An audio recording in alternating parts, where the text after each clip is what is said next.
अज्ञानतिमिरान्धस्य ज्ञानाञ्जनशलाकया चक्षुरुन्मीलितं येन तस्मै श्रीगुरुवे नमः। नमो महावदन्याय कृष्ण प्रेम प्रदायते कृष्णाय कृष्ण चैतन्य नामने गौरतुषे नमः। हे कृष्ण करुणा सिंधु दीनबंधो जगतपते गोपेश गोपिका कांत राधा कांत नमोस्तुते। तप्त कांचन गौरांगी राधे वृंदावनेश्वरी वृषभानुसुते देवी प्रणमामि हरिप्रिये। तवैवास्मि ना जीवामि त्वया बिना इति विज्ञाय राधे त्वं नये मां चरणान्तिके। गुरुवे गौरचन्द्राय राधिकायै तदालये कृष्णाय कृष्णभक्ताय तद्भक्ताय नमो नमः। वाञ्छाकल्पतरुभ्यश्च कृपा सिन्धुभ्येव च पतितानां पावनेभ्यो वैष्णवेभ्यो नमो नमः। श्री कृष्ण चैतन्य प्रभु नित्यानंद श्री अद्वैत गदाधर श्रीवासादि श्री गौर भक्त वृंद। हरे कृष्ण कृष्ण कृष्ण हरे हरे हरे राम राम राम हरे हरे। मैं सर्वप्रथम मध्य गुरु पाद्म परमाराध्यतम नित्यलर प्रविष्ट ओम विष्णुपाद अष्टोत्तर श्रीमद् भक्ति वेदांत श्री नारायण गोसाई महाराज मध्य शिक्षा गुरु पाद्म परमाराध्यतम नित्यलर प्रविष्ट ओम विष्णुपाद अष्टोत्तर शतर श्रीमद् भक्ति वेदांत श्री वामन गोस्वामी महाराज के श्री चरण कमलों में कोटि कोटि दंडवत प्रणाम कर उनकी अहेतु की कृपा की वांछा करती हूँ। मैं ग्रंथ राशि चैतन्य शिक्षामृत तदीय रचयिता ओम विष्णुपाद सच्चिदानंद श्री भक्ति विनोद ठाकुर के चरण सरोज में अनंत कोटि दंडवत प्रणाम कर उनकी अहेतु की कृपा की भिक्षा करती हूँ। मैं उपस्थित श्रोता मंडली वैष्णवी सभी के लिए यथा योग्य वंदन अभिवादन दंडवत करती हूँ। तो हमारे लिए प्रसंग है कि चारों तरफ से यह संसार हमारे जो अराउंड है, चारों तरफ जो है लोग, वो और कोई नहीं है, हमारे कर्मों के फल के परिणाम स्वरूप है। पति पत्नी पुत्र पुत्री भाई बहन जैसा हमारा कर्म रहा वैसे ही हमको मिल गया। ये जन्म इसलिए मिला कि अब भगवान कह रहे हैं कि मेरी प्रेरणा से तुम लोग ये ग्रंथ पढ़ रहे हो, इन चीज़ों को समझ रहे हो, इसलिए अपने जीवन में लागू करो। खाली सुनने से नहीं चलेगा, अपने जीवन में इनको ढालना पड़ेगा। तो ये सब बातें हमें बताई हैं और बताया गया कल तक कि जो जाति इत्यादि है वो मनुष्यों के द्वारा बनाई गई। भगवान ने वर्ण के हिसाब से, 4 वर्ण के हिसाब से, जिसका जो वर्ण बनाए वो स्वभाव के आधार पर बनाए, जिसका जैसा स्वभाव रहा उसको वैसे ही बना दिया गया। तो हमारे कई ऋषि ऐसे हैं जिनकी हमें जात का भी पता नहीं। तो बाद में जब थोड़ा सा विवाद उत्पन्न हुआ तो ऐसी व्यवस्था कर दी गई कि भाई जो जिस जाति में उत्पन्न हो रहा हो आपस में झगड़ा मत करो। तो वंश चल पड़ा, इस वंश में ये हुए, इस वंश में ये हुए हैं। तो उसी वंश में दशरथ जी ने बड़े गर्व से कहा, रघुवंश की है रीति है, रघुकुल रीत सदा चलाई, प्राण जाए पर वचन न जाए।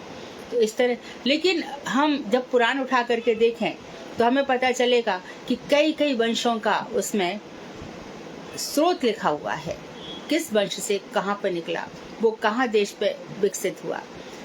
बाद में जब ये म्लेच्छ जाति, जिसमें अंग्रेज मुसलमान इत्यादि आ जाते हैं, म्लेच्छ का अर्थ सीधा साधा समझना चाहिए, जो वेदों को और उपनिषदों को नहीं मानते, तो ये लोग जगह जगह फैलते चले गए। तो इनको ना बोलने का तरीका आया, ना उठने बैठने का तरीका आया, ये आदिवासी से भी ज़्यादा अश्लील रूप में रहने लगे।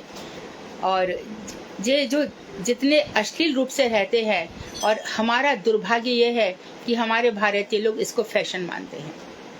तो उन्होंने आए हमारे भारत में लूटपाट की, हमारी सभ्यता भी ले गए, हमारे हीरे भी ले गए, और हमारी जो वेद परंपरा है वो भी ले गए, बहुत कुछ ले गए। तो हमको ऐसा लगता है कि वो बड़े साहसी थे, बड़े वीर थे। लेकिन अब धीरे धीरे समझ आ रही है सबको कि नहीं, उन्होंने तो गलतियां की थी, बहुत बड़ी गलती, और हमने उनको ही अपना आदर्श मान लिया, उन अंग्रेजों को ही। आज हमें अपनी संस्कृति के प्रति गर्व हो रहा है। धीरे धीरे हमारे जो आचार्य वर्ग हैं वो विदेशों में गए हैं, और विदेशों में जाकर के उन्होंने इस सभ्यता की जानकारी सब लोगों को दी है और बताया है कि जो हमारी सभ्यता है सनातन धर्म है, और तुम जो धर्म को नहीं मानोगे तो तुम पशु के समान हो। आगे बता रहे हैं कि जो स्वाधीन स्वभावहीनता ही वर्ण विशृंखलता का मूल कारण है। तो वे फिर वर्ण क्यों बिगड़ गए? विशृंखल मतलब वर्ण व्यवस्था क्यों नहीं रही? इसलिए नहीं रही कि ब्राह्मण वंश में उत्पन्न होने वाला ब्राह्मण स्वभाव का नहीं रहा, क्षत्रिय वंश में उत्पन्न होने वाला क्षत्रिय स्वभाव का नहीं रहा, और शूद्र वंश में उत्पन्न होने वाला शूद्र स्वभाव का नहीं रहा। अब इसकी डिटेल बता रहे हैं। कैसे बता रहे, देखिए। जो ब्राह्मण स्वभाव है, ब्रह्म स्वभाव से भिन्न नाम मात्र के ब्राह्मणों ने स्वार्थ पर धर्म शास्त्रों की रचना कर दूसरे वर्णों को ठगना आरंभ कर दिया। तो इन्होंने क्या किया, रावण संहिता बना डाली, और साउथ में बहुत सारे लोग रावण को फॉलो करते हैं। अब ये बताओ, रावण कुछ कम नहीं है, विश्रवा ऋषि का बेटा है, पुलस्त ऋषि का नाती है, उसको वेद इत्यादि पढ़ाए गए, लेकिन उसके अंदर असुर धर्म है, तमोगुण है, भोग करना चाहता है, तो अपनी शक्ति का दुरुपयोग करना चाहता है। तो इस तरह से बहुत से हमारे यहाँ शास्त्र बन गए, जहां पर जो ब्राह्मणों ने क्या किया, अपने स्वार्थ के बल पर अपने मनमाने ढंग से शास्त्र बना लिए और दूसरे वर्णों को ठगना आरंभ कर दिया। क्षत्रिय स्वभाव से रहित क्षत्रियगण युद्ध से विमुख होकर राज से च्युत होने लगे। और कौन युद्ध करे, कौन ये सब करे, राजवंश में जाओ, सेनापति बनो, सेना में रहो दिन रात, ऐसा जीवन कौन जिएगा। तो क्षत्रियों ने भी अपना स्वभाव छोड़ दिया और अंत में तुच्छ और हेय बौद्ध धर्म का प्रचार करने लगे। तो उन्होंने बौद्ध धर्म तो बताया, और बताया तुच्छ और हेय है। हेय मतलब छोड़ देने योग्य, त्याग देने योग्य। बौद्ध धर्म बिल्कुल भी पालनीय नहीं है। क्यों नहीं है? क्योंकि ये लोग शून्यवादी हैं, शून्य से मनुष्य निकला है। ये सब नहीं मानते, भगवान को मानते ही नहीं है, भगवान की तटस्थ शक्ति से निकलते हैं, ऐसे नहीं मानते, बिल्कुल नहीं मानते। मथुरा में भी बौद्ध धर्म का बहुत प्रचार हुआ। वहां पे एक संग्रहालय है जहाँ पर बौद्ध की बहुत मूर्तियां दिखाई देती हैं। अभी भी मथुरा में जमीन के अंदर खनन करो, खुदाई करो, तो बहुत बौद्ध मूर्तियां दिखाई देती हैं। तो इन लोगों ने बौद्ध धर्म का प्रचार किया। तो हमारा हिंदू धर्म क्यों नहीं टिक पाता? अपनी अपनी मर्जी से धर्म का जो मन आए अर्थ लगाने लगे। धर्म का इन्होंने एकदम वैरूप्य कर दिया। आज भी देखो, हिंदू धर्म है ना, एक ब्राह्मण लड़की है, उसकी बड़ी बड़ी निष्ठा है, उसके पिताजी की भी बड़ी निष्ठा है, लेकिन उस लड़की ने क्या किया, विवाह ऐसे व्यक्ति से कर लिया जो बिल्कुल धार्मिक नहीं है। तो उसके पूरे मित्रगण इत्यादि बैठ जाएंगे और शादी में कहेंगे, अरे बहुत हो गया पंडित जी, उठाओ उठाओ। मेरे ही घर में एक शादी थी, पंडित जी थे, तो हम देख रहे थे कि किस तरह से इनका फेरे इत्यादि कार्यक्रम में क्या क्या बोला जाता है। तो पंडित जी कह रहे थे कि इनसे पूछो कि जब भी तुम मुझे रेस्टोरेंट ले जाओगे, और तो अच्छा उन्होंने रेस्टोरेंट का अर्थ बताया, रेस्ट और रेंट। जब रेंट दिया जाए और जहाँ पर रेस्ट किया जाए, रेंट देकर रेस्ट किया जाए, उसको रेस्टोरेंट। होटल हो तो रहे, नहीं तो टल। हंसी मजाक मस्ती इत्यादि खूब चल रही थी। यही लोग कहते हैं, ये लोग पंडित जी का। और वो पंडित जी भी कैसे थे, मुंह में तम्बाकू था।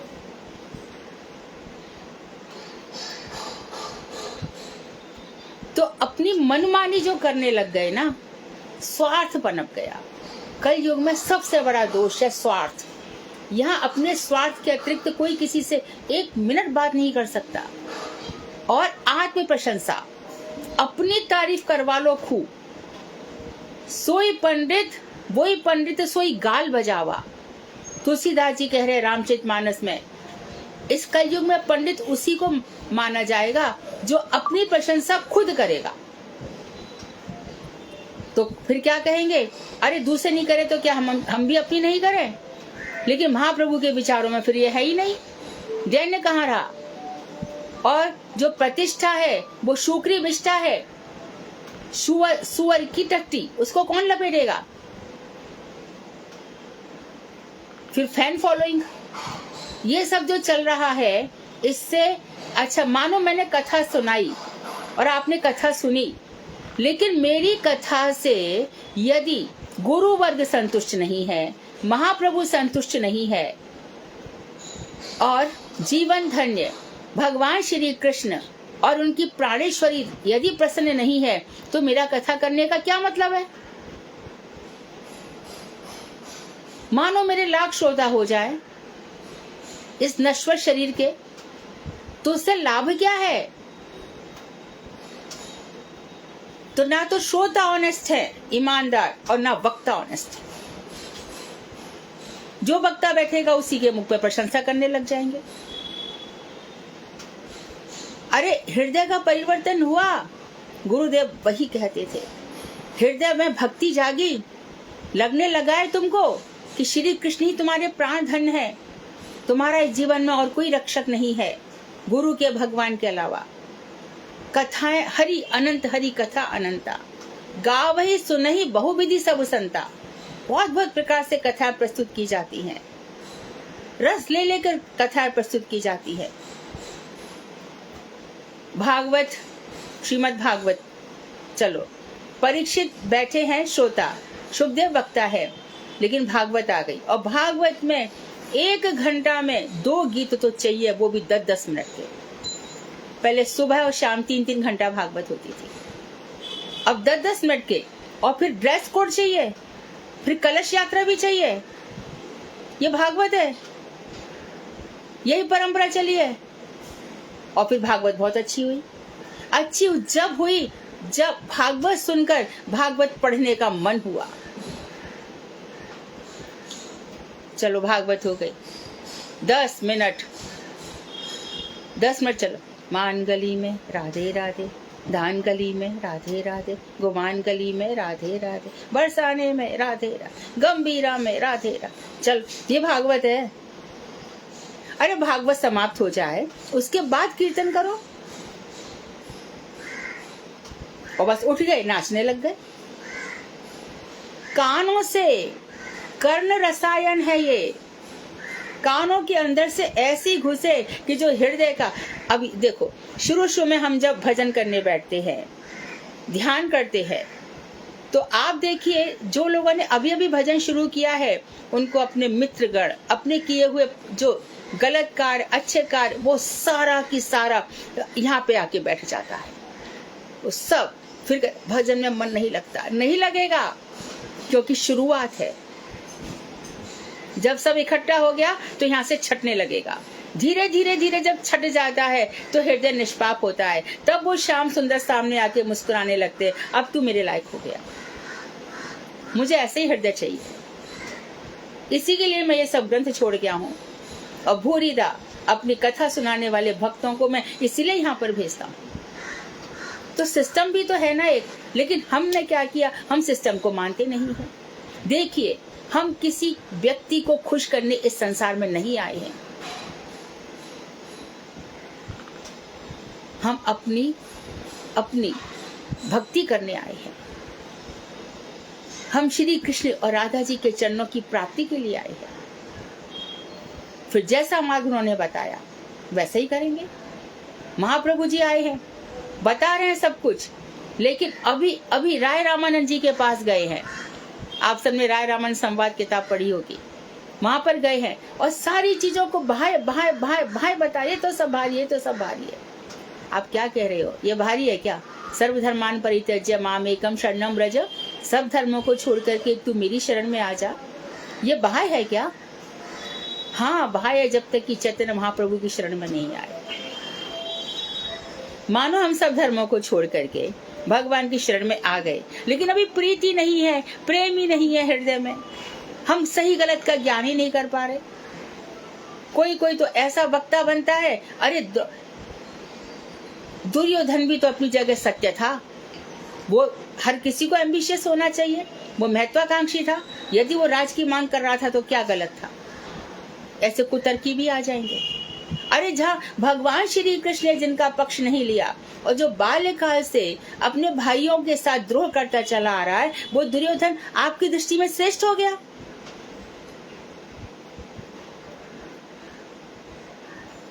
तो मनगढ़ंत बहुत सारी बातें बताएंगे। पांचाली को लेकर के पूरा ग्रंथ लेकर डाला। 5 पति, वो बेचारी, अब अरे 5 पति का उसको वरदान है, तुमको क्या कष्ट है? हमारी तो सभ्यता यहाँ पर है।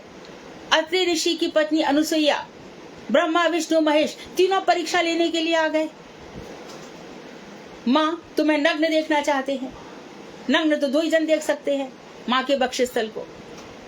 या तो बच्चा देख सकता है, वो दुग्ध पान करता है, बड़ा पवित्र भाव है, या पति का उसमें अधिकार होता है। और कोई कैसे देख सकता है? तीनों आ गए। माँ ने कहा अनुसुईया ने, मैं जाती हूँ, जाकर के जो गाय है उसका कुछ दुग्ध पान है वो तुमको दे देती हूँ। बोले नहीं।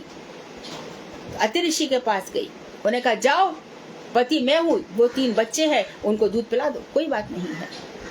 तो ऐसा स्त्रियों का देश है यहाँ पर, ऐसी महान संस्कृति है हमारी। ये सब क्यों कहा गया? स्त्री में माँ का रूप देखो।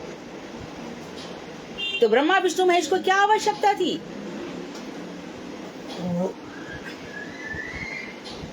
तो बहुत सारी ऐसी बातें हैं, हमें सजग होना पड़ेगा। पग पग पर हम जो सोच रहे हैं, हम जो बोल रहे हैं, हम जो कह रहे हैं, उनमें से हमारी भक्ति कितनी परिपक्व हो रही है, ये जीवन इसके लिए है। उनका क्या है? वो तो उठाया, हमारी जहां पे इच्छा देखी, जहां पर देखा इन सब का ऐसा है, उसी जन्म में पटक डालेंगे।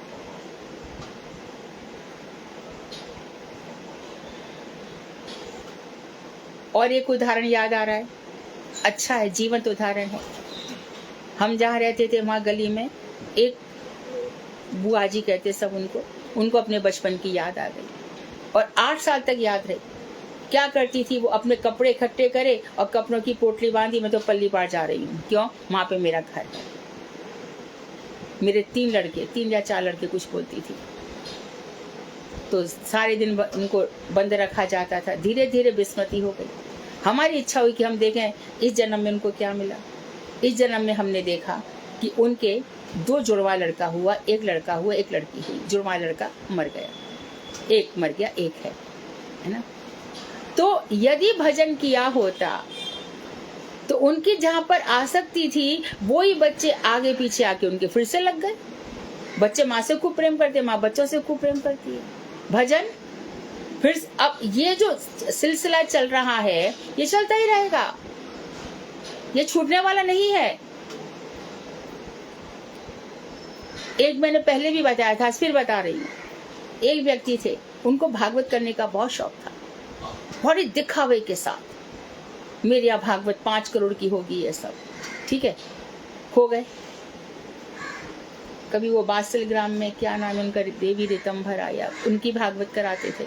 कभी मनीष कृष्ण जी की कराते थे। ऐसे उनकी पत्नी, उनका देहांत हो गया। गुरु जी के पास उनकी पत्नी आई, बोले हमारे पति कहते हैं बार बार आकर के कि मुझे कुकर योनि मिली है, कुत्ते की योनि मिली है, तू किसी शुद्ध वैष्णव से भागवत करा।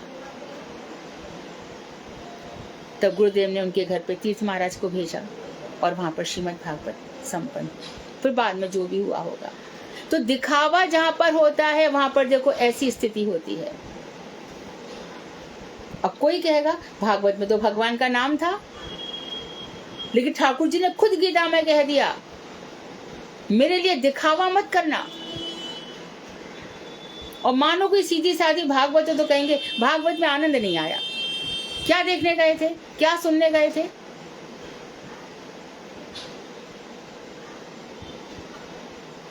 तो भैया ये भक्ति बड़ी गंभीर है, दुर्लंघ है। इसका जो माया है ना, उसको पार करके शुद्ध भक्ति का आना बहुत मुश्किल काम है। शरीर और शरीर के रिश्तेदार, इनसे बहुत ऊपर उठना है। तो यहाँ पर भक्ति विनोद ठाकुर ने ये भी बता दिया कि जो ब्राह्मण आदि है, इन्होंने किस तरह से सारी चीजें अपने मन की, कर्मकांडी बन गए सारे ब्राह्मण। और धीरे धीरे उसमें ब्लैक मैजिक भी घुस गया। तंत्र कोई बुरा नहीं है,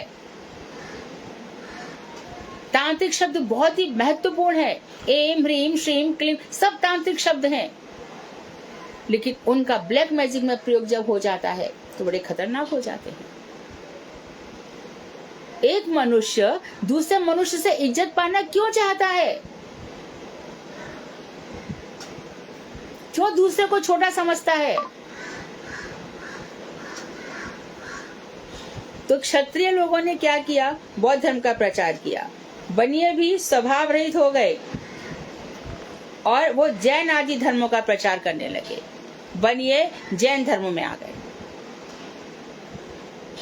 ऐसी दशा में भारत का संसार व्यापी व्यापार धीरे धीरे नष्ट होने लगा और शुद्ध स्वभाव विहीन शूद्रगण अपने स्वभाव के अनुकूल कार्य न पाने के कारण दस्युप्राय हो गए, लुटेरे बन गए। शूद्र जाति लुटेरी बन गई और वैश्य जैनों में मिल गए।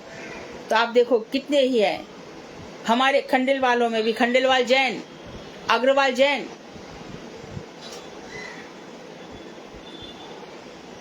जैन भी नास्तिक ही है, बौद्ध ही है एक तरह से। भगवान को बोलते नरक में है। इनसे बड़ा अपराधी कौन है बोलो? आप लोगों को याद होगा कि हमारी भारतीय महिलाएं जैन लोगों के यहाँ का पानी भी नहीं पीती थी, इतनी दूरी बना के रखती थी। अपने धर्म को बचाना है। ये जो मनुष्य है, अरे सब धर्म है क्या? कुछ नहीं कुछ नहीं। अरे तुम्हारे विचार तो बड़े छोटे हैं, एक ही भगवान को लेकर चलते हो। हम तो सब भगवान को मानते हैं। अरे सब भगवान होगे तो सब भगवान है कहाँ? मानोगे तो तब ना। सब भगवान की श्रेणी में तो नहीं आते ना। जिनको तुम भगवान कहते हो, उस भगवान की परिभाषा मालूम है? फिर स्कूल में ऐसा ही कर दिया। पहले प्रार्थनाओं में वैदिक मंत्र हुआ करते थे, तो सब वैदिक मंत्र बोला करते थे। अब धीरे धीरे प्रार्थनाओं में क्या कर दिया? स्कूल की प्रेयर में सब धर्मों की बात करने लग गए। सब धर्मों की बातें कर रहे हैं। तो कैसे धर्म बचे? तो ये बहुत चिंता की बात है और चिंता का विषय है। इससे वेद आदि सत्य शास्त्रों की चर्चा क्रमशः बंद हो गई। वेद आदि का अभी बड़ी खुशी होती है जब हम ये सुनते हैं, अरे वहां पर प्रारंभ वैदिक मंत्रों से हुआ, तो बहुत प्रसन्नता होती है सुनकर। म्लेच्छ देश के शासकों ने मौका देखकर भारत पर आक्रमण करके उससे अपने अधिकार में दबोच लिया। इंग्लैंड इत्यादि जैसा म्लेच्छ हैं और हम इनको म्लेच्छ मानते हैं और वो हमारे लिए आइडियल बन गए। फटी जीन्स पहनकर हमारे बच्चे उनको फॉलो करेंगे।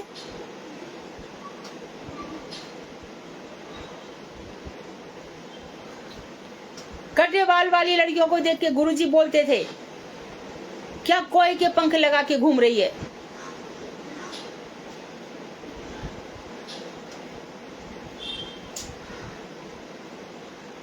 कौन सुनता है? ऐसा है। जलयान आदि का व्यवहार बंद हो गया। जलयान बंद हो गए। सेवा भी उचित रूप से नहीं हुई। इस प्रकार कली का अधिकार प्रगाढ़ हुआ। यह सब क्यों हुआ? कली के प्रभाव के कारण। जो भारतीय आर्य जाति एक दिन पृथ्वी की सारी जातियों का शासक और गुरु थी, आज उसकी यह दुर्दशा। जो आर्य जाति सारी पृथ्वी जिसको मानती थी, सारे लोग हमारे पास विद्या सीखने आते थे। किसने बताया कि चंद्रमा कहाँ है? चंद्रमा को नहीं मानोगे पर चंद्रमा का डिस्टेंस नापने जाओगे, कहोगे चंद्रमा कुछ नहीं है, फिर जा क्यों रहे हो? शुक्र ग्रह हमारा, तो ये सब कुछ नहीं होता। फिर क्यों तुम इतने सारे ये बना रहे हो, प्लेनेट्स पे चले जाते हो?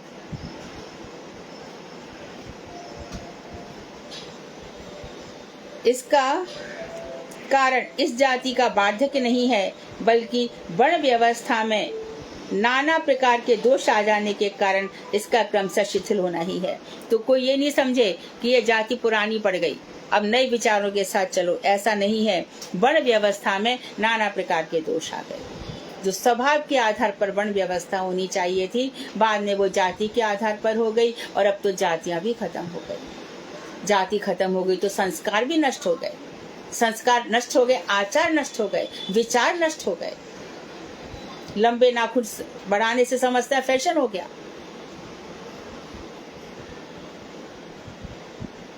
चार अंग्रेजी भाषा सबसे सरल है, सबसे यदि संसार में सबसे इजी लैंग्वेज सीखना है वो है अंग्रेजी। कोई भी सीख सकता है। मैं हिंदी मीडियम की पढ़ी थी बराबर, संस्कृत, मैं तो संस्कृत स्टूडेंट हूँ। मैंने संस्कृत से साहित्याचार्य किया, मैं संस्कृत से किया, बराबर है। डॉक्टरेट मेरी संस्कृत में है। मेरी टीचिंग इंग्लिश स्कूल में लग गई, इंग्लिश स्कूल में, और मुझे इंग्लिश में कोई प्रॉब्लम नहीं हुई। सबसे सरल भाषा है अंग्रेजी, और जो अंग्रेजी पढ़ता हम समझते बड़ा विद्वान है। अरे फोनेटिक वहां पर इतने प्रॉब्लम्स हैं, PUT पुट है और BUT बट है, हिसाब ही नहीं है। अभी तक तो ONION ऑनियन कहते थे प्याज को, अभी O को अ करने लगे, अनियन। पहले कहते थे इस बात का सॉल्यूशन क्या है, SO ओ करते थे, अब ओ हटा दिया, सोल्यूशन क्या है, अ कर दिया। तो इसमें तुम बहुत आगे बढ़ गए। तुमको खुद को मालूम नहीं कि तुम्हारे पूर्वज क्या बोलते थे, आज तुम क्या बोल रहे हो।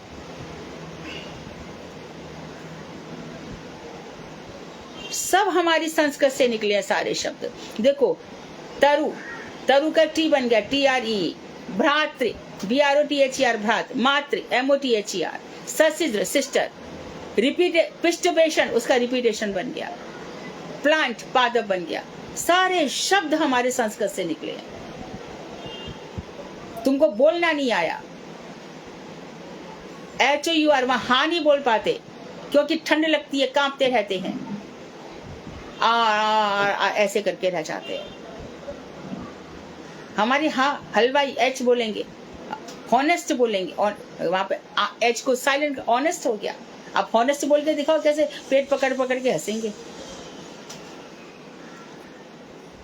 अभी तक तो 2-4 साल पहले तक तो डाइवर्स ही बोलते थे सब लोग, अब डिवोर्स हो गया।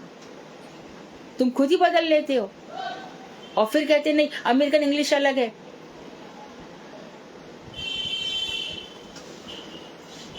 ब्रिटेन की अलग है, वहां की अलग है, वहां की अलग है।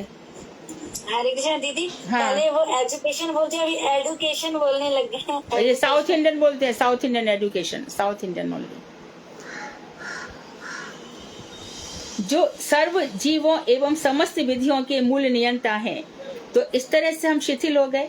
जो समस्त जीवों और समस्त विधियों के, कानूनों के जो जितने भी लॉ हैं वो मूल नियंता है, और जो सब प्रकार के अमंगलों को दूर कर मंगल करने में समर्थ है, उन सर्वेश्वरेश्वर प्रभु की इच्छा होने पर कोई शक्ति आविष्ट पुरुष इन यथार्थ वर्णाश्रम धर्म की प्रतिष्ठा करेंगे।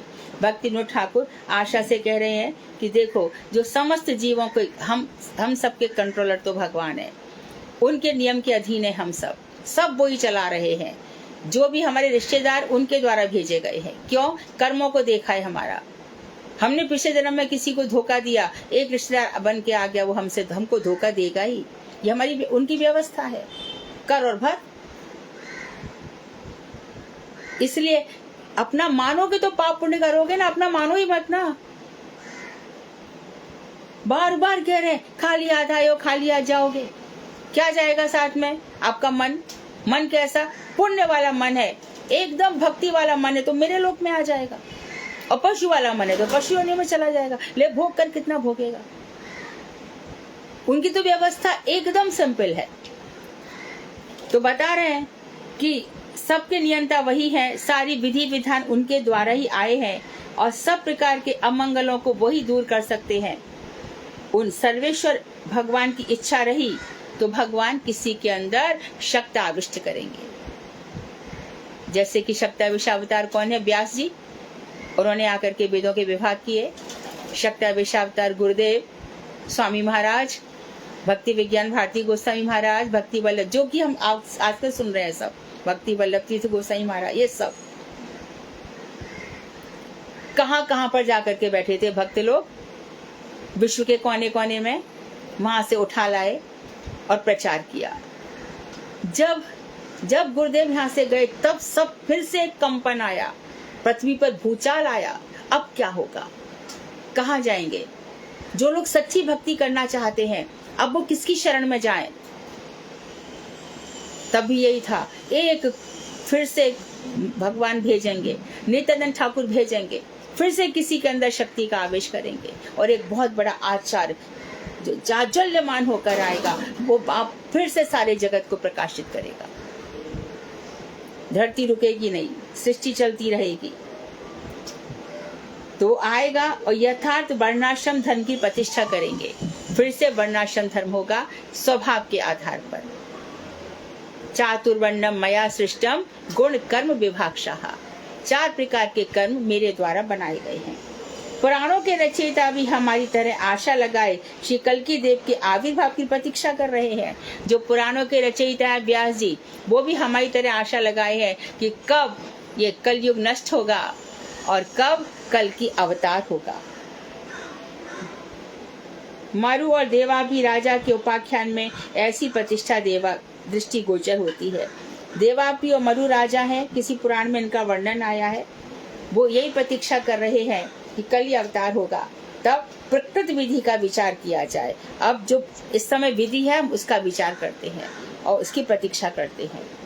तो अब बता रहे कि जैसा बन रहा वैसा कर्म कैसे, किस वर्ण का किस कर्म में अधिकार है, यानी ब्राह्मण क्या कर्म करे, क्षत्रिय क्या करे, उसका धर्मशास्त्र में विस्तार से उल्लेख है। धर्मशास्त्रों में विस्तार से बताया गया है।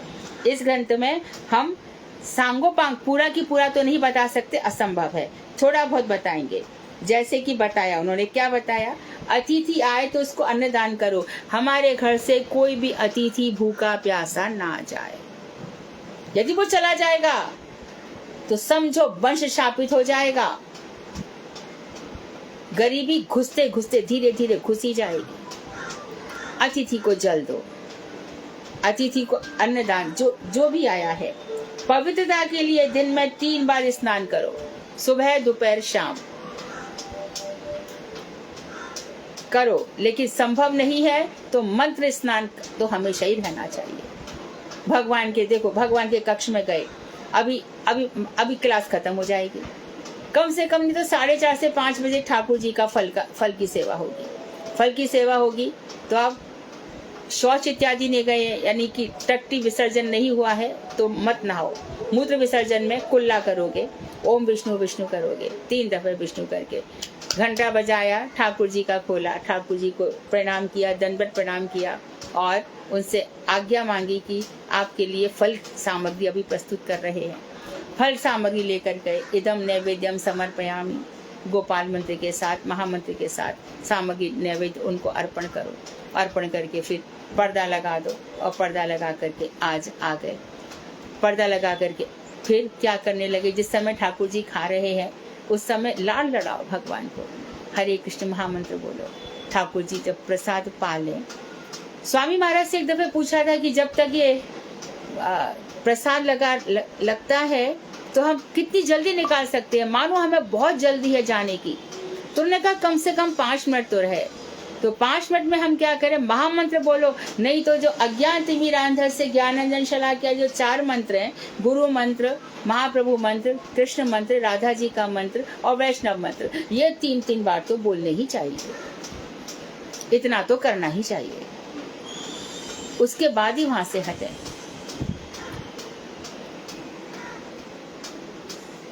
देव देवियों की पूजा, वेद पाठ, उपदेश देना, पुरोहित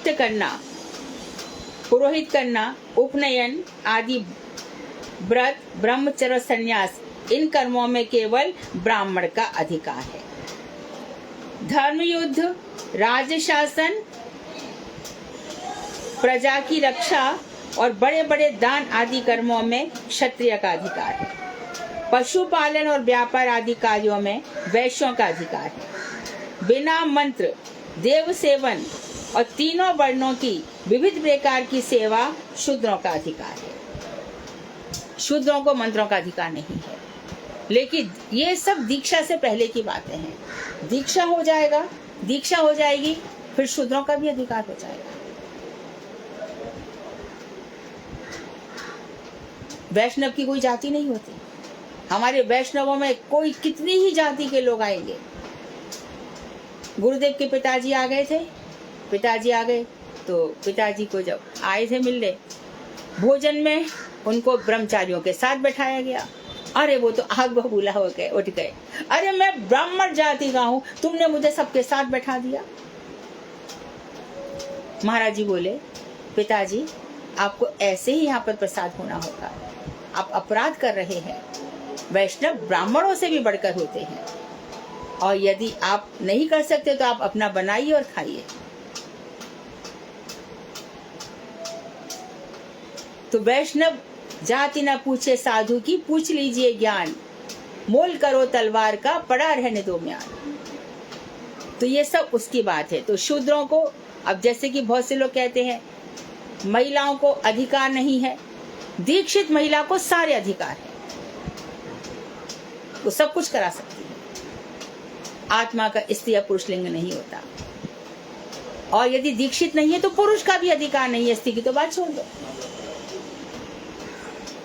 पुरुष का भी अधिकार नहीं है फिर तो, यदि दीक्षा नहीं है, मंत्र नहीं है तो। और मंत्र भी 4 संप्रदाय के हों, संप्रदाय भिन्न ये मंत्राते निष्फलाः। संप्रदाय से रहित जो मंत्र हैं वो सब निष्फल होते हैं।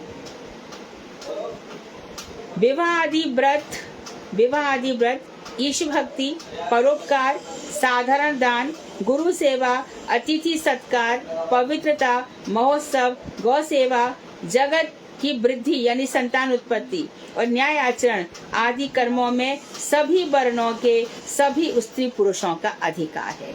सभी विवाह कर सकते हैं, सभी ईश्वर की भक्ति कर सकते हैं, सभी परोपकार, सभी दान दे सकते हैं, सभी गुरु की सेवा, सभी अतिथि का सत्कार, सभी पवित्र रहें, सभी महोत्सव मनाएं, गाय की सेवा करें, संतान उत्पत्ति करें और सबके साथ न्याय से रहें।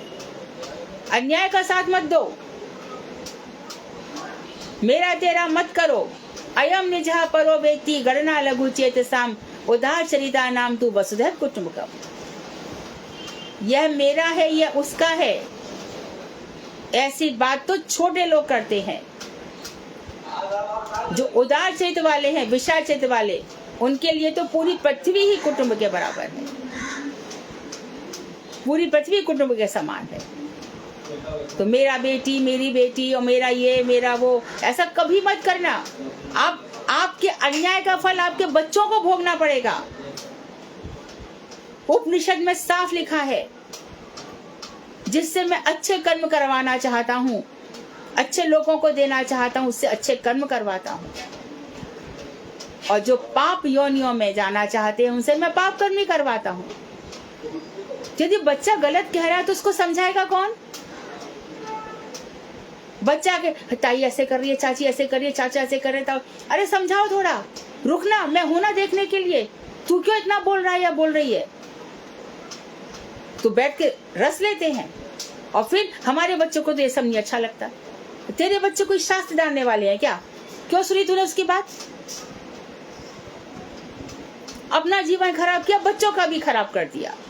4 कपड़ों के पीछे, 4 जेवर के पीछे अन्याय कर बैठे। कौन सी योनियों में जाएंगे वो बच्चे अब, जिनके पीछे इतना पाप किया?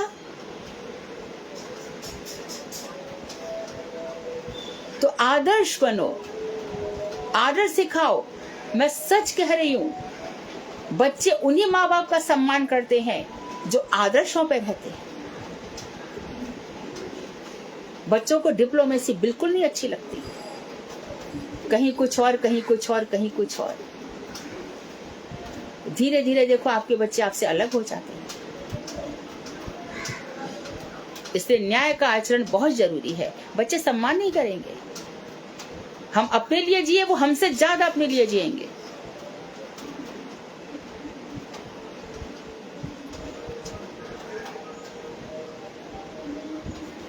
मूल विधि यह है। अच्छा, अब बता रहे हैं, पति के सेवा कार्यों में स्त्रियों का विशेष अधिकार है। तो अभी तो बहुत रिवाज बदल गई है, पत्नी भी कमा रही है, पति भी कमा रहा है, तो भी घर पूरा नहीं पड़ रहा। पहले एक कमाता था, सारा घर चल जाता था। अभी तो उतना पैकेज है, 20 पैकेज उसका है, 20 पैकेज, 25 पैकेज उसका है, 45 लाख के पैकेज में भी घर नहीं चल रहा। तो फिर भी भक्ति विनोद ठाकुर कह रहे हैं कि जब पत्नियां तो नहीं कमाती होंगी, तो जब पति थक हार कर आए तो पत्नियों को पति की सेवा करनी चाहिए। ये स्त्रियों का प्लस में अधिकार है। इतना सब करने के बाद स्त्रियां अपने पति का ध्यान रखेंगी। मूल विधि यह है कि जिस व्यक्ति का जैसा स्वभाव है उस स्वभाव के उपयोगी कर्मों में इसका अधिकार है। मैं वर्ण की बात नहीं करता, अब अपने आप छांट लो, जिसका जैसा स्वभाव है करो। मैं वर्ण व्यवस्था में नहीं जा रहा, भक्ति विनोद ठाकुर कह रहे हैं। सभी लोग सरल बुद्धि द्वारा अपने अपने कर्माधिकार को स्थिर कर सकते हैं। अपना अपना जो कर्म अधिकार है अपने अपने स्वभाव के अनुसार निश्चय कर लो। कुछ तो करो, खाली मत बैठो। यदि कोई व्यक्ति ऐसा करने में असमर्थ हो तो वह उपयुक्त गुरु से पूछकर अपना कर्माधिकार स्थिर करे। यदि किसी को नहीं पता चल रहा है तो हम क्या करें? अपने गुरु के पास जाए और उनसे पूछे मैं क्या करूं। निर्गुण वैष्णव गण इस विषय में अधिक जानने की इच्छा करने पर श्रीमद् गोपाल भट्ट गोस्वामी कृत सत्यक्रियासार दीपिका ग्रंथ का अध्ययन करेंगे। अब वो कह रहे हैं कि जो वैष्णव गण है उनका तो कर्मों में कोई लेना देना नहीं है। उनके लिए तो कहा गया है कि जब तक मेरी कथाओं को सुनने में रुचि ना हो तब तक तू कुछ भी कर। अच्छा, और जब आपकी कथा सुनने लग जाए तब तेरे लिए कुछ भी करने नहीं है, कुछ भी तू मत कर, चलेगा। सर्वधर्मान परित्यज्य, सबको छोड़ दे। पाप नहीं लगेगा। आपने तो कहा है कि माता की सेवा करो, पिता की सेवा करो, गुरु की सेवा करो, अतिथि की सेवा करो। अभी आप ऐसा कर रहे हो? नहीं। अहम त्वाम सर्व पापेभ्यो मोक्षयिष्यामि मा शुचः। तेरे को सभी पापों से मुक्त कर दूंगा, तू शोक मत कर। तो वैष्णवों में बहुत शक्ति है। ब्रह्मांड तारिते, ब्रह्मांड तारने की वो शक्ति धारण करते हैं। तो वैष्णव गण के लिए कोई नहीं है। लेकिन जब तक, इसलिए हमने कितने सालों से गुरु जी को देखा। 1780 से मैं गुरुदेव को देख रही हूँ। गुरुदेव एक साथ बंद नहीं करते थे किसी का।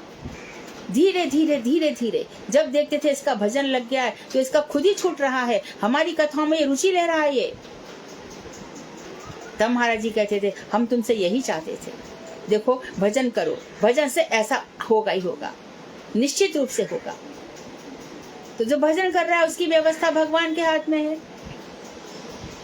तो भगवान आप ये बताइए कि आपका भजन कर रहे हैं तो हमारे परिवार की देखभाल कौन करेगा?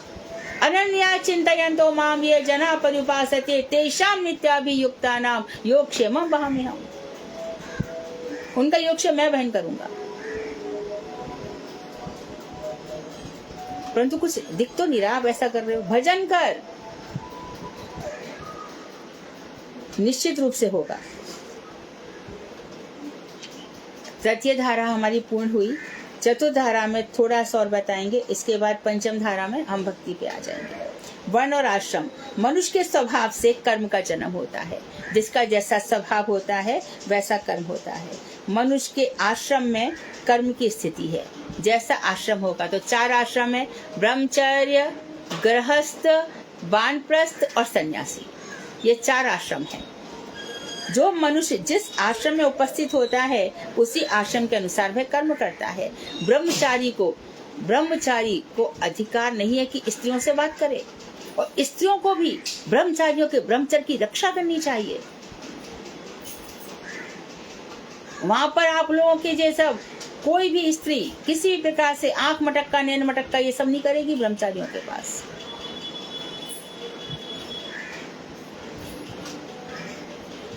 शास्त्रों में कहा गया ब्रह्मचारी को अपने पुत्र के समान समझे।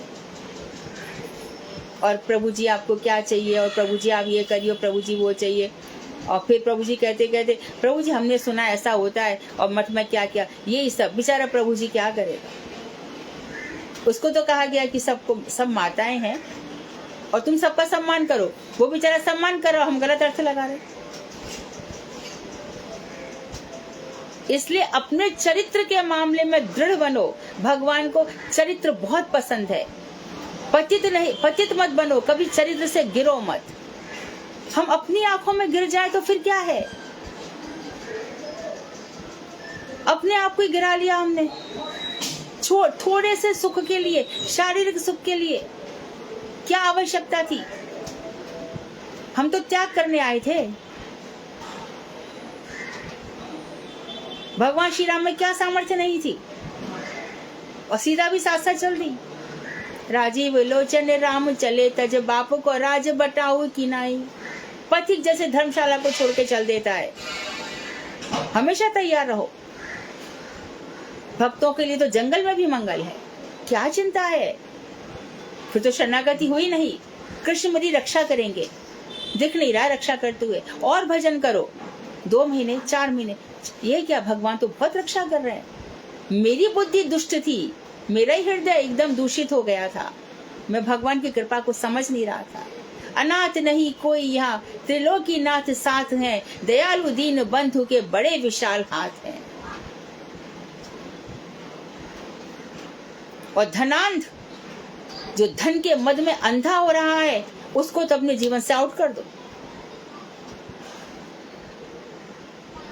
जो नशे में डूबा है वो हमारी क्या सहायता करेगा। उसके अंदर तो नैतिकता नाम की चीज ही चली जाती है उसके जीवन से। उसको जाके बोलो हमें आवश्यकता है, अरे क्या चलो इसको 10 रुपए तो निकालो यहाँ से, ये सुनने के लिए जाना है। दाता एक राम, भिखारी सारी दुनिया, तो भिखारियों से भीख मांगना है। यहाँ सब भिखारी हैं, इसलिए अपने आप की डिग्निटी रखो, ग्रेसफुल बनो।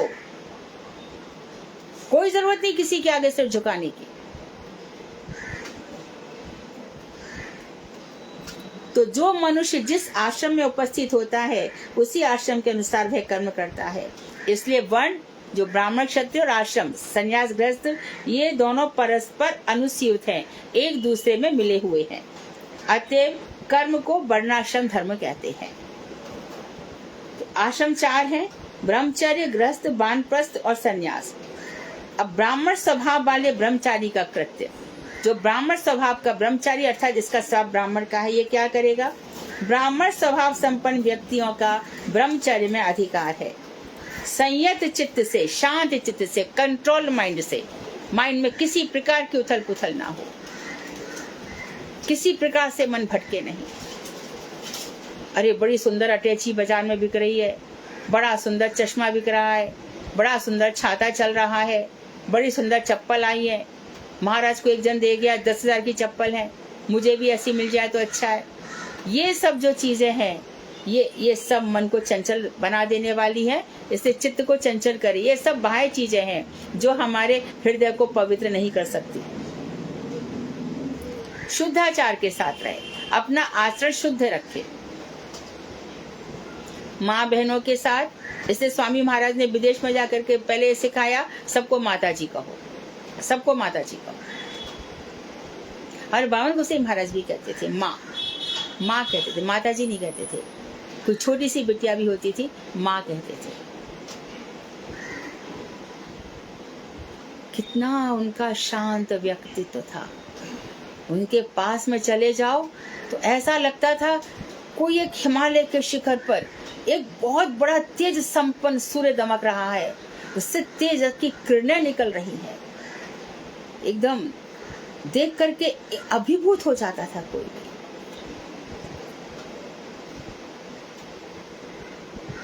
एक बार बाण गोसाई महाराज को आए थे मई के महीने में, तो पर वृंदावन धाम चले गए। वृंदावन धाम जाके कि आज जो हमारा मठ है ना, गोवर्धन बाबा जहाँ पर रहते हैं, वहाँ पे उनकी भजन कुटीर है। फिर वहाँ पर आ गए। प्रेमानंद प्रभु बोले कि अरे भैया सब लोग सुन लो, बाण गोसाई महाराज आए बाबू से। सब लोग भागे, बहुत अंग्रेज लोग भी भागे। तो प्रेमानंद प्रभु ने किसी अंग्रेज से कह दिया था कि इसको ले जाओ, इसके साथ कोई नहीं है। तो मैं भी चली गई थी। वहाँ पे हम बैठे तो पता चला कि उनकी ना नाक से खून निकल रहा है, तो मिलेंगे नहीं मिलेंगे। तो सारे लोग तो भाग ही गए, लेकिन उमा दीदी डटी रही और मैं भी डटी रही। मैंने कहा दर्शन तो करेंगे, प्रणाम तो करेंगे, चाहे कुछ भी हो जाए। तो करीब 6:30 दिन ढल गया था, तब ब्रह्मचारी जी आए। उन्होंने कहा कि आप लोग जा सकते हो, महाराज मिलेंगे। महाराज मिले तो हम लोग करीब 8 या 10 लोग होंगे। तो महाराज के चेहरे पर इतनी कष्ट के बाद भी जो मुस्कान की अटखेलियां खिल रही थी, आंखों से ममता झलक रही थी। उनकी मुस्कान से ऐसा लग रहा था कि देखो तुम्हारा सारा दुख मैंने दूर कर लिया, तुम लोग आए मुझसे मिलने, कष्ट रहा, क्या क्या उस समय अनुभूतियां हुई। मैं उनको देख रही थी और मेरे हृदय की जो वेदना थी कि उनके मिले बिना कैसा हो रहा है, वो भी मुझे देख रहे थे। इतने में उमा दीदी चिल्लाई बहुत मुझसे, अरे मधु तुम हटो, तुम बैठते, तुमको ये बहुत देखते हैं। मैं कहा दीदी इसमें, मैं कहा नहीं, बाद में मैंने कहा कि दीदी वो ऐसा क्यों करते हैं जब मैं रहती हूँ। तो दीदी बोली कि गुरु पहचान जाते हैं कि उनका शिष्य कौन है। कोई बात हम कहें तभी गुरु वर्ग को पता चलेगी, ऐसा नहीं है। बहुत सी बातें वो लोग हृदय से ही जान जाते हैं। क्या नहीं जानते? भक्ति वल्लभ तीर्थ गोसाई महाराज चैम्बूर में आए थे। आश्चर्य होता है मुझे ये देख करके कि वो गए, सबने प्रणाम किया, तो मेरे मन में इतनी सी भावना आई थी कि महाराज 1 मिनट मुझसे बात कर लेते। इतनी देर में उन्होंने पीछे मुड़ के देखा और सबके सामने मुझसे कहा, तुम यहाँ पर आओ। मैं तुमसे इसलिए शेयर करती हूँ कि भक्ति में, मैं ये नहीं कहती, मैं भक्ति में नहीं कह रही हूँ, मैं ये कह रही हूँ कि उन महात्माओं को हमारे हृदय की सब पता चल जाता है, सब कुछ जानते हैं। चैत्य गुरु बन के ठाकुर जी हमारे हृदय में बैठे हैं और हमें उस जगह प्रेरित कर रहे हैं। अपना एकदम शुद्ध हृदय से भजन तो करके देखो। वो इतने अनुभवी है। हमारे महाप्रभु जी भी है ना, चैतन्य महाप्रभु भी आ तो गए राधा जी का भाव लेकर के, लेकिन अनुभूतियां नहीं हो रही हैं। तो राय रामानंद जी के पास गए, पर ये तो भार की, ये तो भार, ये भार है भार। जब राधा ठाकुरानी की बातें आई तब मुंह रोक लिया।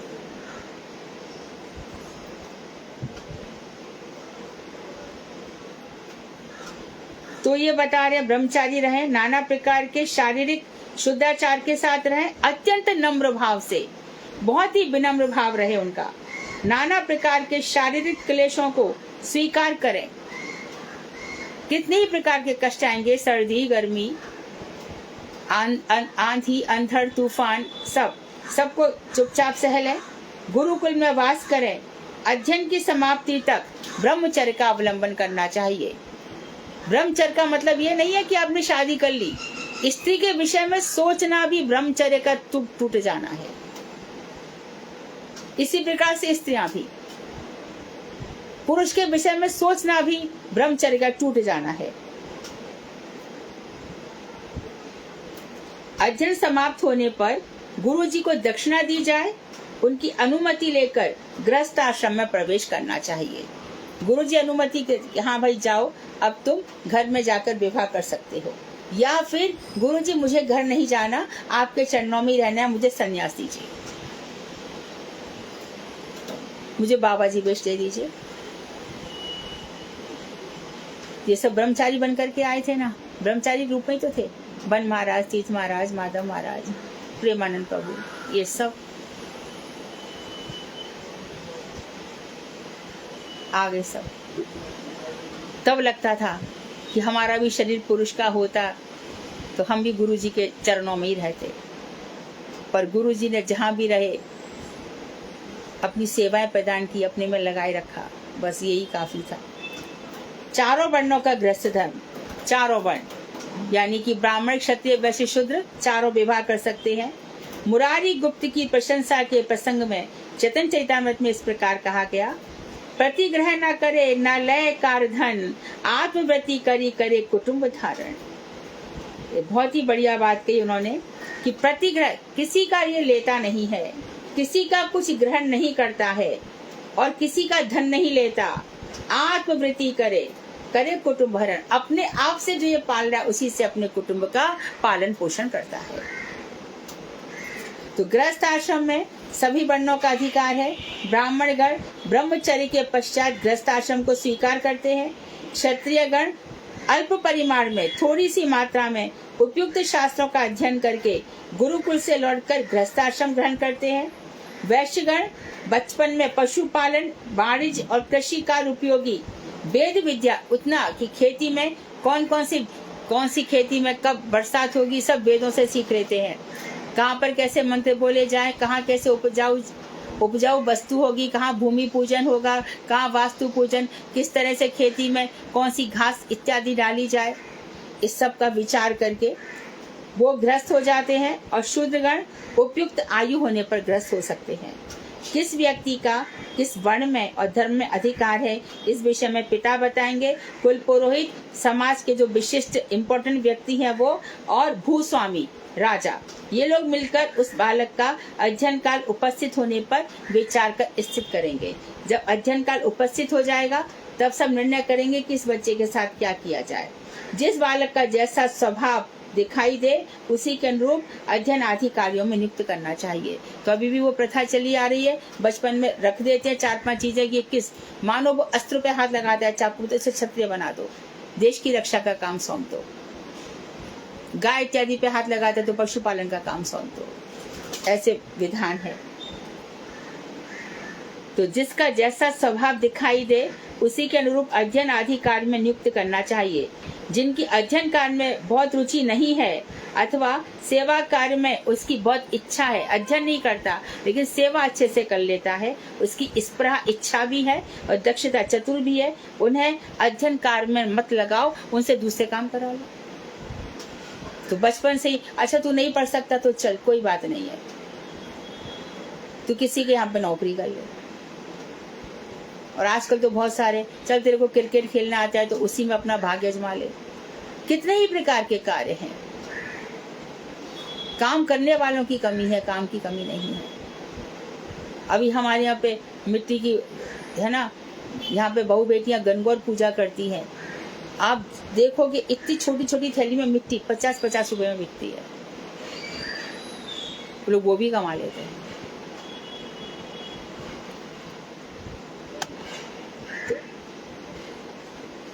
तो जो लोग पढ़ाई नहीं कर रहे हैं, भक्तिविनोद ठाकुर कह रहे हैं, उनको शूद्र जानकर अर्थात इसका सेवा में अधिकार है, सेवा कार्य में पटु होने के लिए सुयोग प्रदान करना चाहिए। इसको पैराग्राफ को पूरा कर देते हैं। ग्रस्त होने के लिए सबसे पहले धन इकट्ठा करो, ये बहुत आवश्यक है। भिन्न भिन्न वर्ण वाले हो, चाहे कोई भी वर्ण हो, आप ग्रस्त हो तो आपको पैसा कमाना पड़ेगा। अर्थोपार्जन के लिए अलग अलग उपाय निर्दिष्ट हैं। यजन, याजन, यज्ञ करना, यज्ञ करवाना, अध्ययन, अध्यापन, दान और प्रतिग्रह, दान लेना, ये 6 कर्म ब्राह्मण के लिए बताए गए हैं। इनमें से वे लोग याजन, अध्यापन और प्रतिग्रह द्वारा अर्थ उपार्जन करेंगे, अर्थात टीचिंग करके पैसा कमाए, यज्ञ करा के कमाए और कोई भी दान इत्यादि हो वो ले लेंगे, तथा यजन, अध्ययन और दान द्वारा सांसारिक अवस्था में उसका व्यय करेंगे। इसके द्वारा कमाएंगे और यहाँ पे क्या करेंगे, बच्चों को अध्ययन कराएंगे और वो खुद भी दूसरों को दान देंगे और यज्ञ इत्यादि करेंगे। क्षत्रिय गण जो है वो टैक्स ले सकते हैं, कर शुल्क आदि ग्रहण करेंगे और अस्त्र व्यवसाय, वो सब बंदूक इत्यादि बेच सकते हैं। अस्त्र व्यवसाय द्वारा धनोपार्जन कर सकते हैं और अपने संसार का पालन और जीविका निर्वाह करेंगे। वैश्य पशुपालन करेंगे, व्यापार करेंगे और खेती कार्य भी कर सकते हैं। तथा शूद्र इन तीनों वर्णों के घर पर काम कर सकते हैं, दुकानों पे काम कर सकते हैं और वो लोग भी इस प्रकार से अपनी सैलरी लेकर, वेतन लेकर अपनी जीविका चलाएंगे। जब आपातकाल विपत्ति का समय उपस्थित हो जाए तब ब्राह्मण गण क्षत्रिय और वैश्य के लिए निर्धारित व्यवसाय को ग्रहण कर सकते हैं। यानी कि ब्राह्मण की कोई कथा नहीं चल रही है, वो उसको पैसे नहीं मिल रहे, उसका अध्यापन भी नहीं चल रहा, कुछ भी नहीं चल रहा, तो ब्राह्मण भी कुछ भी अपना फ्रूट्स बेचकर कुछ भी करके अपना जीवन चला सकते हैं। ये नहीं कहा गया कि तुम भीख मांगो किसी से, कुछ भी करके मेहनत करके कमा लो, ऐसा कहा गया है। विशेष विपत्ति काल में उक्त 3 वर्णों के लोग शूद्र का व्यवसाय ग्रहण नहीं करेंगे। तो तीनों ही वर्णों के लोग किसी के घर में सेवा इत्यादि नहीं करेंगे, ऐसा बताया गया है। ये 3 वर्णों के लोग विपत्ति काल में भी वैश्य, ब्राह्मण और क्षत्रिय शूद्र वाला कार्य नहीं करेंगे। वांछा कल्पतरुभ्यश्च कृपा सिंधुभ्येव च, ये 2 लाइन और रह गई हैं। ग्रस्त व्यक्ति विधि पूर्वक विवाह करके संतान उत्पादन करेंगे। जिन जिन की 4 वर्णों के लोग संतान उत्पन्न करें, पिंडदान के द्वारा पितरों के प्रति कृतज्ञता स्वीकार करें, श्राद्ध इत्यादि करें, पिंडदान करें और पितरों के प्रति कृतज्ञ बने कि उन्होंने हमको जन्म दिया। यज्ञ द्वारा देवताओं का पूजन करें, अन्न आदि के द्वारा अतिथियों का सत्कार करें तथा सत्य व्यवहार द्वारा सभी प्राणियों का अर्चन करें, अर्थात सबके साथ सत्यता का व्यवहार करें। किसी को छोटा या कम समझना, आप भगवान का ही अपमान कर रहे हो, किसी और का नहीं। सब में भगवान का वास है, इसे सबके प्रति सम्मान रखना है। देखो, ब्रह्म भूता प्रसन्न आत्मा ना शोचती ना कांक्षती, ये कहा, और बाद में क्या कहा, सम सर्वभूतेषु। जो ब्रह्मभूत प्रसन्न आत्मा है, ना शोक करता है ना इच्छा करता है, और क्या करता है, समह सब प्राणियों में वो समान रहता है। लभते, और फिर वो मेरी भक्ति जो पराभक्ति उसको प्राप्त कर लेता है। ऐसा होगा तब। हमने सबको समान व्यवहार से नहीं देखा और भक्ति वो हमें स्वीकार कर लेंगे, ये कभी भी संभव नहीं है।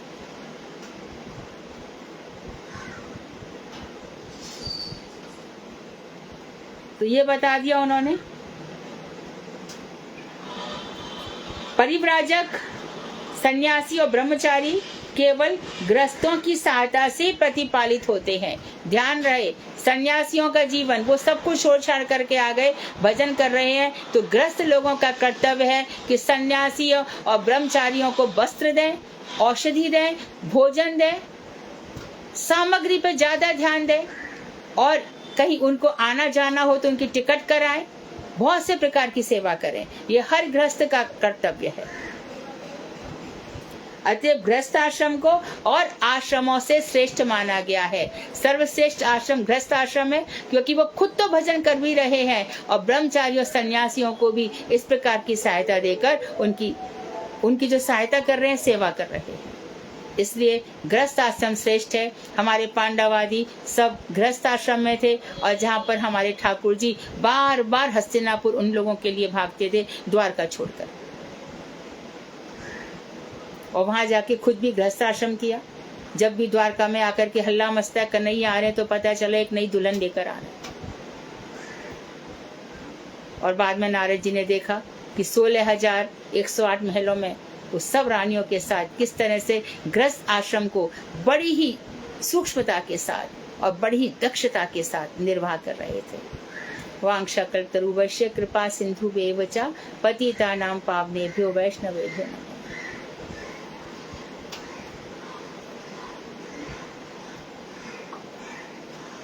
हरे कृष्ण। दंडवत। हरे कृष्ण।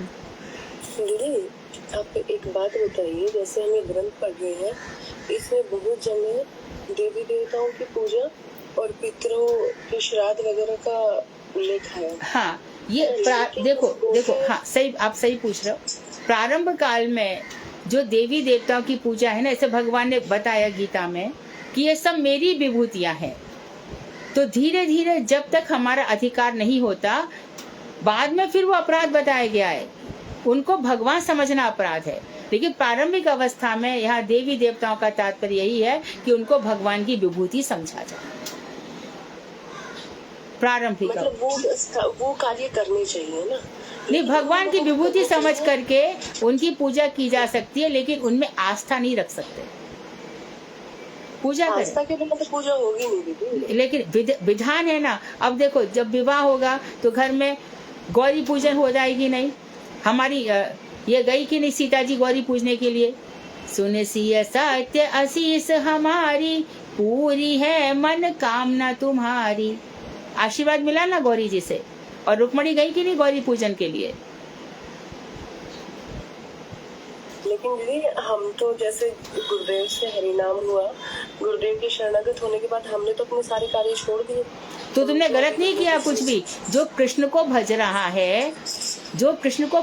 है, उसको किसी के भजन की आवश्यकता नहीं है। तो रुक्मणी का जब एक दफे उनका हो गया, चिरहरण में कात्यायनी देवी की पूजा हुई, एक दफे कृष्ण मिल गए, फिर कुछ करने की जरूरत नहीं। सीता जी को राम मिल गए, तब जाकर के उनमें वन में किसी देवी देवता को पूजा किया उन्होंने। रुक्मणी जी ने फिर गई तो उनको तो मंगल ही हुआ, भगवान उनको हरण कर ले गए। और सीता जी भी गई तो रामचंद्र मिल गए रास्ते में। तो उतने ही तक, इसके आगे नहीं। कात्यायनी देवी की पूजा फिर गोपियों ने की क्या, ये सोचिए। जब तक कृष्ण में हमारी पूरी निष्ठा ना हो जाए तब तक का विधान है। अभी देखो किसी लड़की का विवाह नहीं होता तो पंडित लोग कहते हैं ना कि 16 सोमवार कर लो। कहते हैं। हाँ, तो विवाह हो जाएगा तो 16 सोमवार थोड़ी करेगी फिर।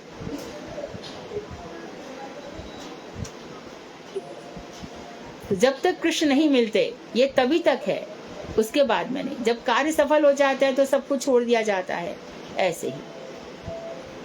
तो दीदी जैसे गुरु मिल गए तो कार्य सफल हो गया, ऐसा समझना चाहिए। गुरु मिल गए तो कार्य सफल हो गया। हाँ हाँ उसके हाँ, बाद कोई बंधन नहीं है ना। नहीं नहीं नहीं, तब आगे आगे सब वही बताएंगे, इसके बाद सारे विधान बताएंगे।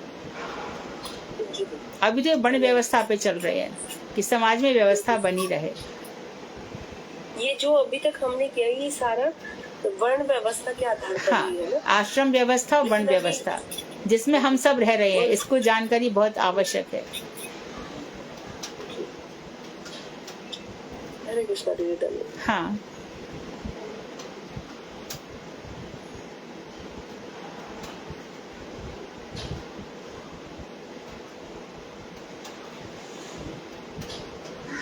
कोई प्रश्न नहीं ना, सब सीधा ही था।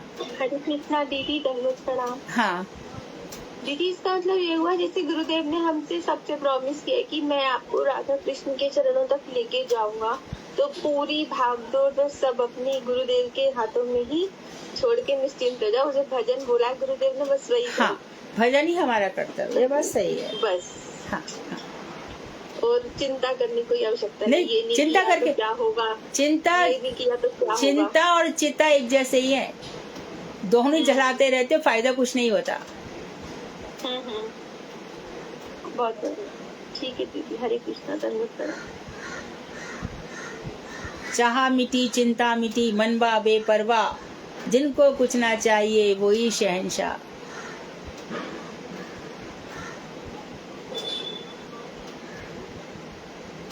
बिना कुछ चाहे सब कुछ मिल जाता है। संभाले नहीं संभलता, सब कुछ त्याग के देखना चाहिए कि क्या ये बातें सच हैं कि नहीं है, तो पता चलेगा ये 100% सच है।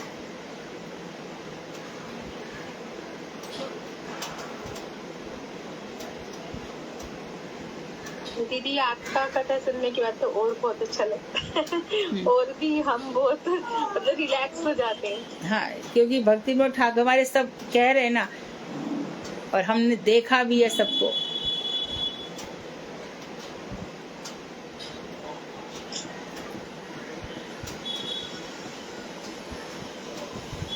हरे कृष्णा दीदी। हरे कृष्णा दीदी। दीदी आपने 4 व्यवस्था बताई थी, एक मिनट बताइए दोबारा से। कौन से 4? ब्राह्मण, क्षत्रिय, वैश्य, शूद्र, ब्रह्मचर्य, गृहस्थ, वानप्रस्थ और सन्यासी, ये 4 ये 4। ठीक है, हरे कृष्ण। हरे कृष्ण। हरे कृष्णा दीदी, दंडवत प्रणाम। हाँ हाँ दीदी, अभी ना मैं नरसिंह चतुर्दशी के दिन प्रोग्राम में गई थी मेरे यहाँ पे। मैंने तो बस में एक दीदी मिली थी, वो गढ़वाल की थी। तो मेरे को कह रही आप रूबी गोस्वामी? बोले हाँ जी। तो कह रही है आपको पता है मैं दीदी की कथा सुनती हूँ फेसबुक पे, कभी कभी सुनती हूँ। तो मैंने बोला आप डेली सुना करो ना, बहुत अच्छा कथा करती हैं, मुझे तो बहुत पसंद आता है। तो मैं बोली आप ग्रुप में आ जाओ, मैं आपको ग्रुप में जोड़ देती हूँ। नहीं, ग्रुप में मैं इसलिए नहीं जोड़ती हूँ ना क्योंकि प्रश्न उत्तर होता है ना, मैं तो इतनी पढ़ी लिखी नहीं हूँ, तो मैं जवाब नहीं, मतलब बहुत से लोग हैं जो जवाब नहीं देते, तो इसका मतलब ये थोड़ी ना उनको कुछ नहीं आता।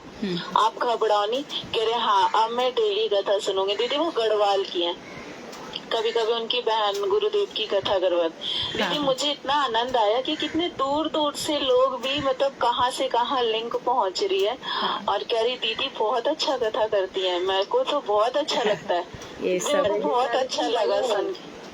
अच्छा अच्छा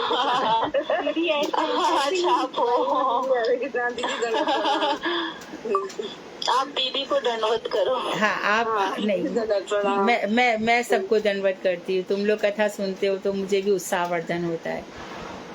हाँ नहीं, मेरे को बहुत अच्छा लगता है दीदी। अच्छा, ठीक है। हरे कृष्णा। हरे कृष्णा दीदी।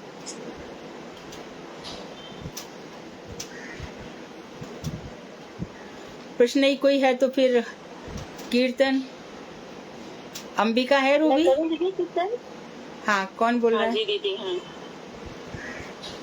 मैं करूँ दीदी कीर्तन? हरे कृष्ण जी, दंड प्रणाम। कौन बोल रहे हैं? कौन बोल रहे हैं? मुझे नाम नहीं दिख रहा। पूर्णमासी बोल रही हूँ दीदी। पूर्णमासी, हाँ पूर्णमासी और अंबिका 2 जन करेंगे। ठीक है दीदी, मैं पहले करती हूँ। हाँ।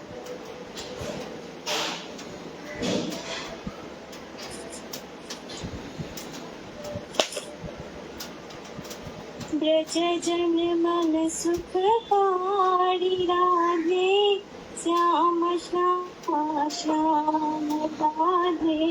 ब्रज जन मन सुख पाड़ी राधे, श्याम श्याम श्याम राधे श्याम राधे श्याम राधे श्याम राधे श्याम राधे श्याम राधे श्याम राधे श्याम राधे श्याम।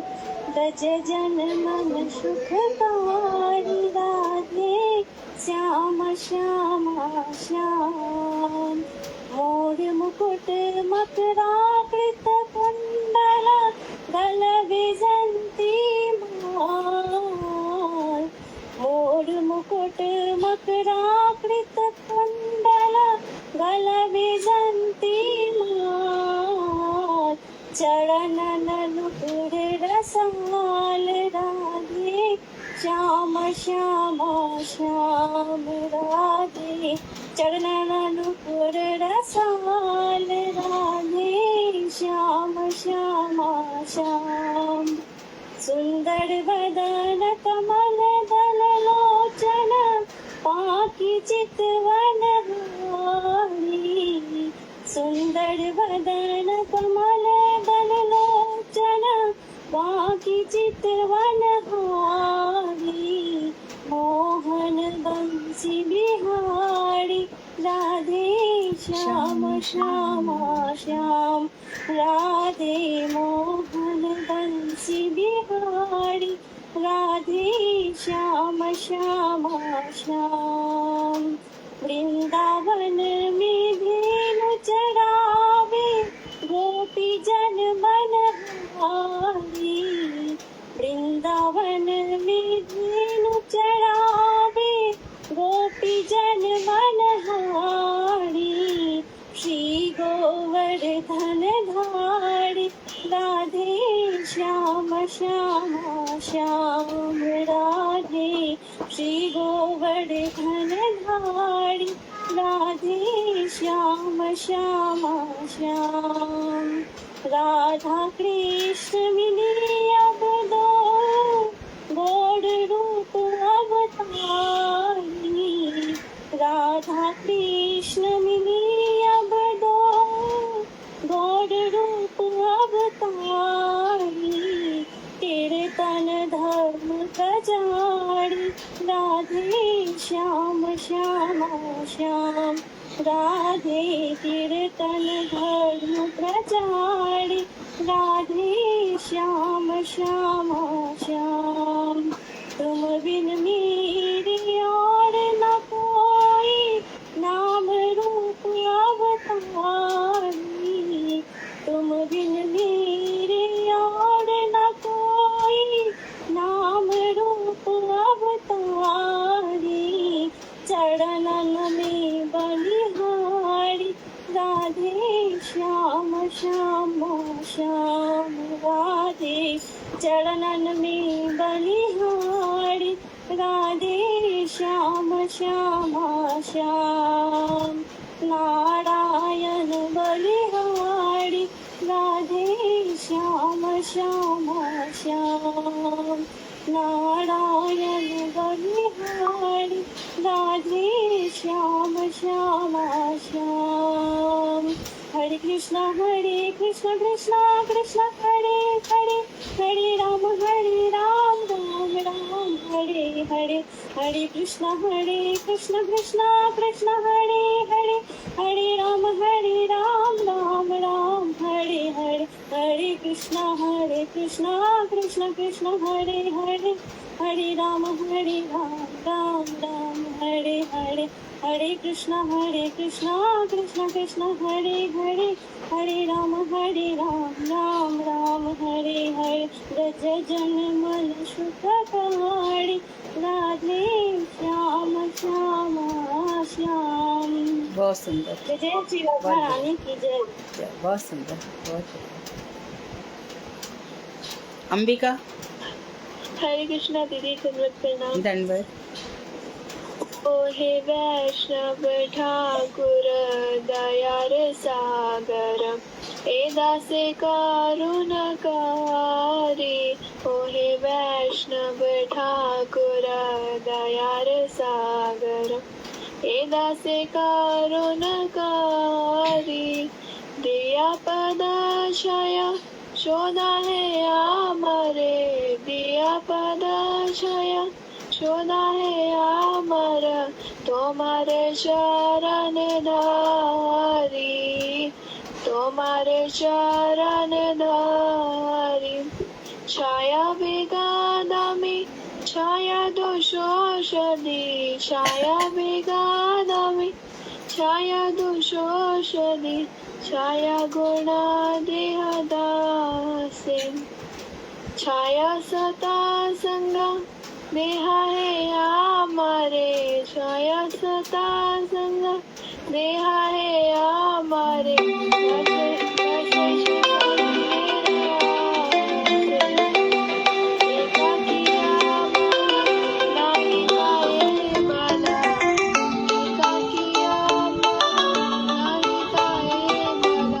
हरिनामा संकीर्तनम, तुम्हें कृपा करी श्रद्धा बिंदु दिया, तुम्हें कृपा करी श्रद्धा बिंदु दिया।